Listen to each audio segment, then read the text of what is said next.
તો દેશમાં કેન્સર અને અન્ય ગંભીર બીમારીઓ પાછળનું એક ચોંકાવનારું સત્ય સામે આવ્યું છે। એક તાજેતરના અભ્યાસ મુજબ આપણા લોહીમાં ઝેર ભળી રહ્યું છે। 78% ભારતીયોના લોહીમાં જંતુનાશકો અને કેમિકલ્સની હાજરી મળી આવી છે। આ માત્ર ખેતરોની દવાઓનો પ્રતાપ નથી, પણ આપણા રસોડામાં વપરાતા નોનસ્ટિક વાસણો અને ઘરમાં વપરાતા મચ્છર ભગાડવાના સ્પ્રે પણ જવાબદાર છે। ડોક્ટરો ચેતવણી આપી રહ્યા છે કે જો અત્યારે નહીં જાગીએ તો આવનારી પેઢી માટે મોટું જોખમ ઊભું થશે। કેન્સર, થાઇરોઇડ અને લીવર જેવી બીમારીઓમાં વધારો આ કેમિકલ્સના કારણે થઈ રહ્યો છે।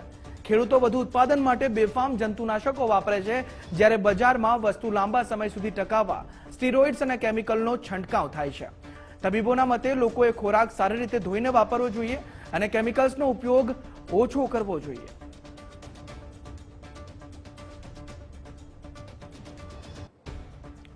લોહીમાં ભળતું ધીમું ઝેર જંતુનાશકોના કારણે ગંભીર રોગોનું જોખમ વધી ગયું છે। જે જંતુનાશકો વાપરવામાં આવે છે, પેસ્ટિસાઇડ્સ જેને કહેવામાં આવે છે, તેના કારણે પણ જોખમ વધ્યું છે। ત્યારે 78% ભારતીયોના લોહીમાં કેમિકલ્સની હાજરી જોવા મળી છે। એક ચોંકાવનારો રિપોર્ટ છે, કેમ કે 78% ભારતીયોના લોહીમાં કેમિકલ્સ મળ્યું છે।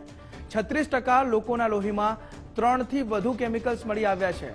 એટલે 36% લોકો એવા છે જેમના લોહીમાં 3 થી વધુ કેમિકલ્સ મળી આવ્યા છે, જે જંતુનાશકો પણ હોઈ શકે છે, વધુ કોઈ પણ હોઈ શકે છે। 54% લોકોના શરીરમાં એન્ટીબાયોટિક્સનું પ્રમાણ વધ્યું છે। સ્ટીરોઇડ્સ જે લેવામાં આવે છે, કેમિકલ્સ જે લેવામાં આવે છે, તેના કારણે એન્ટીબાયોટિક્સનું પ્રમાણ વધ્યું છે અને 39% લોકો એવા છે જેમના લોહીમાં સ્ટીરોઇડ્સની હાજરી જોવા મળી છે। માથું દુખે ત્યારે સ્ટીરોઇડ્સ, અન્ય કોઈ બીમારીમાં સ્ટીરોઇડ્સ, ત્યારે આ પરિણામ સામે આવે છે।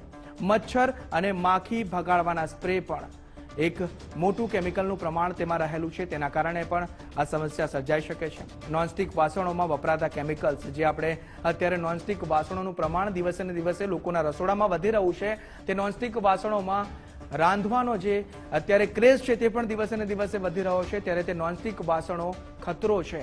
શાકભાજી અને ફળો પરના જંતુનાશકો પણ ખતરો છે। પેસ્ટિસાઇડ્સ વધારે પ્રમાણમાં વાપરવામાં આવે છે। કેન્સર અને થાઇરોઇડ જેવી ગંભીર બીમારીઓ નોનસ્ટિક પેસ્ટિસાઇડ્સને આજે બધું વાપરવામાં આવે છે, તેના કારણે આ ગંભીર બીમારીઓ ભવિષ્યનું જોખમ જોવા મળી રહ્યું છે। લીવરની ગંભીર સમસ્યાઓ પણ સામે આવી શકે છે, એટલે આ બધા જે તત્વો છે તેનું ધ્યાન રાખવું જરૂરી બને છે। આ બીમારીઓનું જોખમ આના કારણે વધી જાય છે અને સૌથી મહત્વની વાત જે આજકાલ વધુ પ્રમાણમાં જોવા મળે છે, હોર્મોનલ ઇમ્બેલેન્સ પણ આ તમામ પરિબળોના કારણે થઈ શકે છે।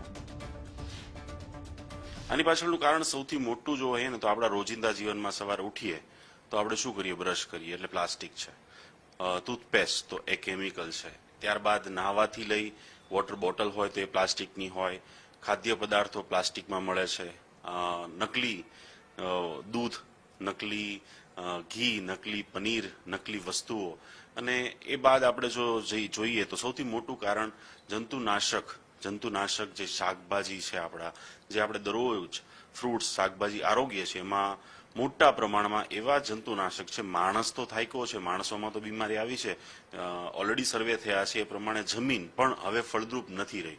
એટલે બટવા બે છે કે બીજું સૌથી મોટું રીઝન હોય તો જે જંતુનાશક દવાઓનો, કેમિકલનો ઉપયોગ કરવામાં આવે છે શાકભાજી, ફ્રૂટ્સ એટલે કે ખાદ્ય પદાર્થો ઉપર છાંટવામાં આવે છે ખેડૂતો દ્વારા, એના કારણે। અને ત્રીજો સૌથી મોટું રીઝન જે હોઈ શકે એ છે એન્ટીબાયોટિક્સ અથવા તો કોઈ પણ દવાઓનો દુરુપયોગ અથવા તો વધુ પડતો ઉપયોગ અથવા તો સલાહ વગરનો ઉપયોગ, જે સૌથી મોટું કારણ છે।